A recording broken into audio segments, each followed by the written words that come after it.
5号上午会使看到台南市13间国小的棒球队，拢聚集伫安南区的亚太国际棒球训练中心的小棒场地，因拢是来参加第1届的环国杯棒球锦标赛。会有这个赛事，是因为台南在地的环国建设公司总经理为了回馈乡亲，加上家己喜爱棒球，希望为台南培育更加侪优秀的棒球人才，才特别举办这个比赛。从小就对棒球有一个憧憬。那在以前所居住的一个地区是在台南南西偏乡的一个地区，那整个的一个经济环境比较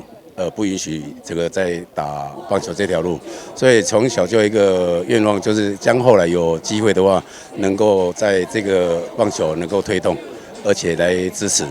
那为举办这一次的活动，是因为在我们上次世界杯棒球虽然击败日本队，把奖杯留在台湾，但是从头到尾都没有一个台南市级的一个选手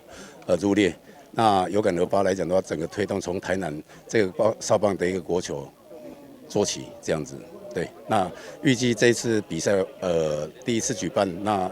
明年陆陆续续能够抛砖引玉，让更多的企业能够响应。市长王伟特也特别来到现场，除了感谢企业的支持，也亲自来开球，并勉励选手要保持运动家的精神。我们台南可以说是棒球之都，我们也要努力在下一代就未来的这个国小少棒又是棒球的基础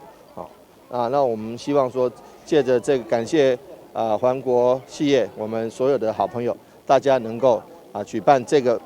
比赛。我们其实政府举办了比赛，还有民间举办的比赛，大家一起来振兴棒运，来让